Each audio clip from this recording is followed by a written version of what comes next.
सानै 5 वर्षको उमेरमा भगवानलाई प्राप्त गर्ने बालक ध्रुव भगवानका परम भक्त अनन्य भक्त जो हुनुहुन्थ्यो उनका बारेमा म केही कथा भन्छु, ध्यान दिएर सुन्नु। जब मनु महाराज र शतरूपा महारानीबाट 5 जना सन्तानहरू हुनुभयो। सृष्टिका क्रममा 3 जना कन्या देवहूति, आकुति र प्रसूति र 2 जना पुत्र हुनुभयो, उत्तानपाद र प्रियव्रत। तिनै देवहूति, आकुति र प्रसूतिका वंशमा प्रसूति महारानीद्वारा सन्तानहरू जन्मिनु भयो। जो सतीदेवी आदि जो सन्तान हुनुहुन्थ्यो भगवान शिवसँग विवाह भयो, सो स्थानमा पनि हामी सुन्न पाउँछौँ। अनि देवहूतिद्वारा कपिल भगवानको जन्म भयो, त्यो पनि हामी सबैले जानेको कुरा। र जब भगवान नारायणले सृष्टि गर्न भनेर पठाउनु भयो, 2टा सन्तानका क्रममा उत्तानपाद र प्रियव्रतलाई प्राप्त गर्नुभयो। अनि प्रियव्रत जो हुनुहुन्थ्यो, जसलाई व्रत नै सबैभन्दा प्यारो थियो, तुनैको नाम प्रियव्रत भयो। व्रतभन्दा प्यारो उहाँलाई केही पनि लाग्दैन थियो। व्रत त्यति राम्रो मान्नेमा व्रत आयो कि लिइहाल्यो। अब हाम्रो समाजमा त के हुन्छ, अब सम्भवतः धेरैजना त लिनुहुन्छ, आमाहरूले धेरै जस्तो व्रत लिनुहुन्छ। हामी पनि घरमा हुने आमा कि लगभग महिनामा 5 दिन चाहिँ व्रत नै पर्छ, 5 दिन 7 दिनसम्म व्रत नै पर्छ। अनि 28 दिनमा 7 दिन भोजन नगर्दा त त्यस्तो पाए त सबैजनाले बिहे गरिन्थ्यो होला नि, होइन? 5 दिन 6 दिन चाहिँ जम्मा व्रत हुन्छ एक महिनामा। महिनाको एकादशीको 2टा भनौँ, अनि सोमबार पछि गर्दा पनि 4टा सोमबार आइहाल्छन्, एकादशी गर्दा 6-7वटा त यसै पनि भइगए।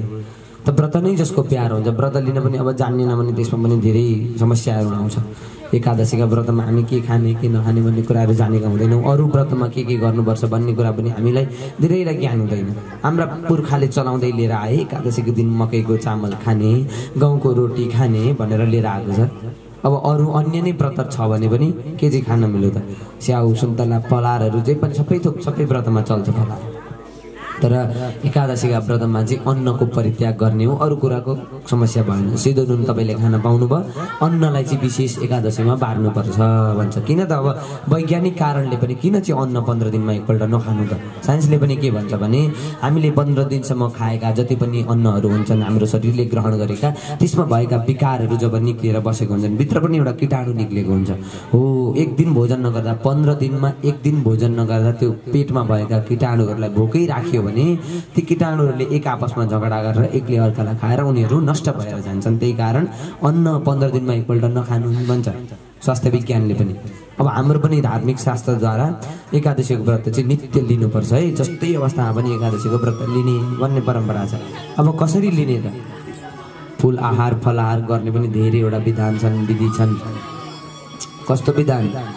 एकादशीका दिन व्रत गर्दाखेरि अन्नको परित्याग गर्नुपर्छ। मकैको चामल खाएर गरेको व्रतलाई एकादशी व्रत भनिँदैन, ध्यान दिनु होला। एकादशीको दिन अन्न मात्र छोड्ने हो। मकैको चामल के अन्नमा पर्दैन त? मकैको चामललाई त शास्त्रले मर्कटान्नम भनेको छ। मर्कट भनेको बाँदरले खाने अन्न चाहिँ मकै हो भन्छ शास्त्रले। अब यो कुरा हामीलाई थाहा भयो भएन, यहाँभन्दा अगाडिका पुर्खा बाहरूले जे गर्दै ल्याउनु भयो त्यो कुरा गलत हो कि सही हो कि भन्ने कुरा अघि माताजी चिनाएर आउनुभएको थियो हाम्रो गुरुजीसँग भित्र कोठामा। अनि उहाँले पनि भन्नुहुँदै थियो बाजे पुर्खाले गर्दै आएको कर्महरू हामी गरिरहेका छौँ। कति कुराहरू बाजे पुर्खाले जे गर्नुभयो पहिलेका बुवा बाजेहरूले त्यो सही छ कि गलत छ भन्ने कुरा चाहिँ हामीले पहिले चर्चा गर्नुपर्छ। के छ त? कोला चल्दैन अरे त गुरुजी, मलाई पनि थाहा थिएन। हिजो मैले यहाँ सुन्ने बित्तिकै काठमाडौँमा पनि फोन गरेर भनिदिएँ, उहाँ पनि भनिदिएँ, यहाँ पनि भनिदिएँ श्राद्धको दिन कोला नचलाउनु होला भनेर भने। अनि एक घडी कोला पकाएर राखेको थिएँ श्राद्धको लागि भनेर। हिजो तपाईँले चल्दैन भन्ने बित्तिकै 2-3वटा काइँ त काटेर यही पुराणमा लिएर आएँ। अब श्राद्धमा चल्दैन भने किन पकाउनु भनेर आज बिहानै लिएर आउनुभएको थियो माताजीले, हो नि होइन? कति 4-5 काइँ ल्याउनु भएको थियो, जोडै घरि नै ल्याउनु भएछ काटकुट पारेर। हो, अब यो कोला किन चल्दैन? पहिले कोलै पाइँदैन थियो। हामी पनि श्राद्ध गर्न तपाईँहरूकै घरमा गयौँ भने पनि फलफुलको नाममा कोलै मात्र छ भने चल्दैन भनिदिनु भएन नि त? हजुरहरूको पनि मन खिन्न हुन्छ। अब फलफुल यति एउटा कोलै मात्र छ, गुरुजीले हुँदैन भन्नुभयो, चल्दैन भन्नुभयो। बाध्यताहरूले परिवेशको अनुसार चलाउनु पर्ने हुन्छ। तर जब चल्दैन भन्ने कुरा थाहा भइसकेपछि सम्भव हुन्छ अरू कुरा पनि छ भने त्यसलाई निषिद्ध गर्ने हो। नहुँदाको कुरा र हुँदाको कुरामा धेरै फरक पर्छ। यही कुराहरू यहाँनिर बताउनुहुन्छ। व्रत प्रियाएर भएका कारणले प्रिय व्रत हुनुभयो। व्रतमा के गर्ने भन्ने विषय आयो। अनि उत्तानपाद जो हुनुहुन्थ्यो, उत्तानपाद महाराजका पनि सन्तानमा ध्रुव जस्तो भक्तको जन्म भएको थियो। उहाँको पुत्रको रूपमा ध्रुवले जन्म लिनुभयो भन्नुभयो। त्यो ध्रुवले चाहिँ के कारणले भगवानको तपस्या गर्न जानुभयो त ध्रुव के कथा छ भने बताइदिनुहोस्। ध्रुव जो थिए, ध्रुव भगवानका परम भक्त के कारणले बन्न गए भने हे राजन, एक दिनको कुरा हो। उत्तानपाद महाराजले विवाह गरिसकेपछि जो सुनीति हुनुहुन्थ्यो, ज्येष्ठ पत्नी, दुईटी पत्नी विवाह गर्नुभएको थियो। जेठीको नाम सुनीति थियो। सुनीति भनेको नीति नियम अनुसारको काम गर्ने भएकाले सुनीति। अब सुरुचि कान्छी पत्नीको नाम, रुचि अनुसार मन मर्जी जे इच्छा लाग्छ त्यही गर्ने, ती सुरुचि थिइन्। उनको नाम सुरुचि थियो, कान्छी थिइन् ती। अनि सुनीतिसँग विवाह गरेको धेरै वर्ष भयो, सन्तान भएनन्। अब राजाको सन्तान भएन भने त अब आउने राजा को हुने त? त्यसमा आपत्ति भयो, अर्को विवाह गर्नुपर्ने हुन्छ। तपाईँ अर्को विवाह गर्नु भनेर सुनीतिले राजालाई सल्लाह दिए। राजाले पनि हुन्छ, ठिक छ, तिम्रो सल्लाह हो भने म गरौँला, बेला आओस् न, अहिले पर्खिन्छु। राजा एक दिन शिकार खेल्न बाहिर निस्किनु भयो। सुरुचिसँग भेट भयो। उहाँले सुरुचिलाई विवाह गर्नु पर्यो भन्ने प्रस्ताव राख्नुभयो। सुरुचिले हुन्छ भन्नु, विवाह गरेर राजाले सुरुचिलाई महलमा लिएर आउनुभयो। अब सुनीतिले राजाले अर्को विवाह गर्नुभयो भनेपछि अब नयाँ बेहुलीको स्वागत त गर्नु पर्यो नि त, होइन? नयाँ बेहुलीको स्वागत अब घरमा सासूले भित्राउने कि बुढी सासूले भित्राउने कि को हुनुहुन्छ? बुहारी अब भित्राउने हुँदा त घरमा एउटा बुहारी भित्राउने बेलामा एउटा चुल्ठो जोड्ने परम्परा पनि छ नि। अलिक बुढेसकाल लागेका आमाहरूलाई थाहा छ। अब अहिले चुल्ठो जोड्ने भनौँ न भन्दा अहिले चुल्ठो कसैको हुँदैन। अहिले स्टेट के अरे त्यो कपाल तन्काएर स्टेट गरेर चाहिँ चुल्ठो एकदम खुल्ला छोड्ने नियम छ नि त। अब त्यो चुल्ठो बाँध्न बन्द भयो अहिले। त्यो चुल्ठो जडाउने परम्परा एउटा हुन्छ बेहुली भित्राउने बेलामा। त्यसमा सासू आमालाई बाहिरपट्टि अनुहार पारेर बेहुलीलाई घरको ढोकातिर अनुहार पारेर त्यो केस जोड्ने भनौँ न, अब चुल्ठो नहुँदा केस जोड्ने एउटा परम्परा हुन्छ। त्यो परम्परा किन गरेको थाहा छ कि छैन? त्यो चुल्ठो जोडाउने के का कारणले गरियो त भन्दाखेरि अब तपाईँले भगवानको भजन गर्ने बेला भयो, यो काम, क्रोध, लोभ, मोह, मद, मात्सर्य, ईर्ष्या यी कुराहरूलाई छोडिदिनुहोस्। अब व्रत लिने दिनहरू छन्, धर्म कर्म गर्ने कामहरू छन्, जति छन् तपाईँका व्यवहारका सबै बोझलाई यो टाउकोबाट निकालेर बुहारीलाई दिनु। हे सासू आमा भनेर आमाको केस र बुहारीको केस जोडाएको। तपाईँको त्यो टाउकोमा जति व्यवहारको भार थियो त्यो व्यवहारिक कुराहरू सबै अब बुहारीले जिम्मा लिनको लागि नयाँ बुहारी घरमा आइसके। तपाईँले त्यो भार लिनु पर्दैन। अब तपाईँले सत्कर्म गर्ने, राम्रो कर्म गर्ने, हित के गर्दा हुन्छ, परिवारका हितका निमित्त, कल्याणका निमित्त कर्महरू गर्ने। तपाईँले अरू अन्य कुरामा चिन्ता लिनुपर्ने कुनै विषय भएन। किन? अब छोराको विवाह गरिसकेपछि छोराले आफ्नो सन्तान कसरी पाल्ने, कसरी हुर्काउने, कसरी पढाउने भन्ने कुरा उसले जान्ने हुन्छ। हामीले सल्लाह मात्र दिने हो, तर त्यसमा लागि परेर आफै मैले नै गरेको हुनुपर्छ, मैले भनेको हुनुपर्छ भनेर स्व अधीन गर्ने होइन।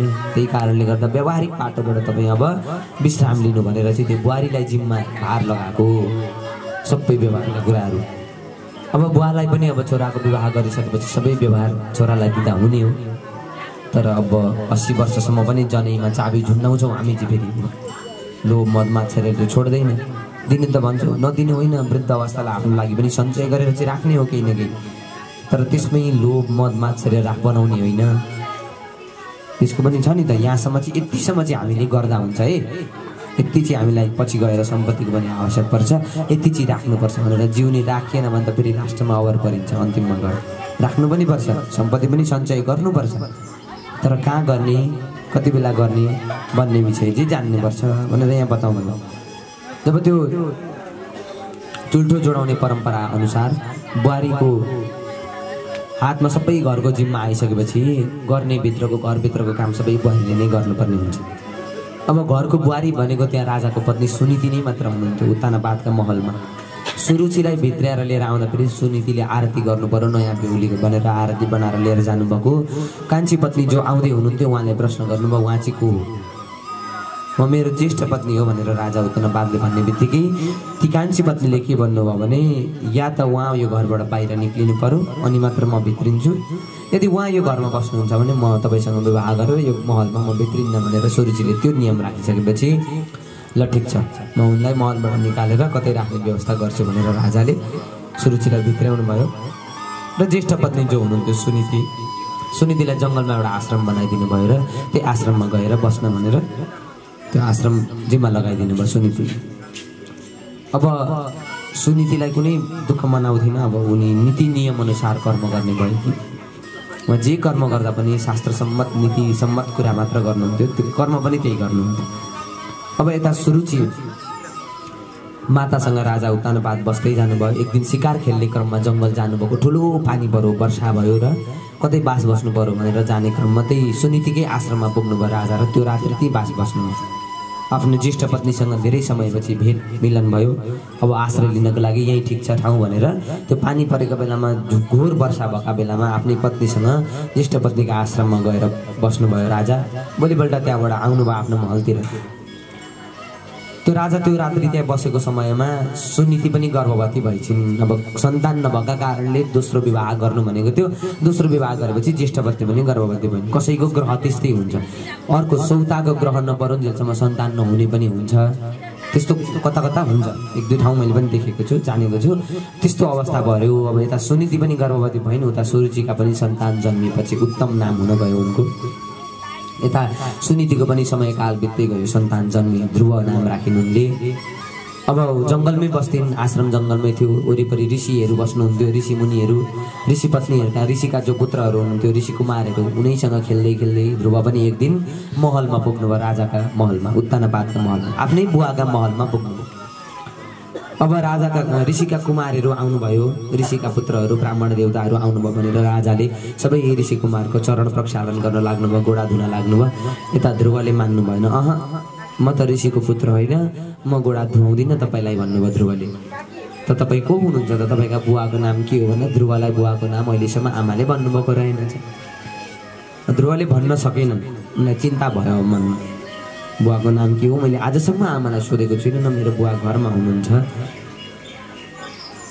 ध्रुवलाई त्यसले ठुलो पेच पर साथीहरूले भन्न थाले, बिना बाबुको छोरो पो रहेछ, बिना बाबुको छोरो पो रहेछ भनेको मनमा साह्रै चित्त दुःख र सिधै आश्रम जानुभयो आफ्नै आमा भएकी ठाउँमा।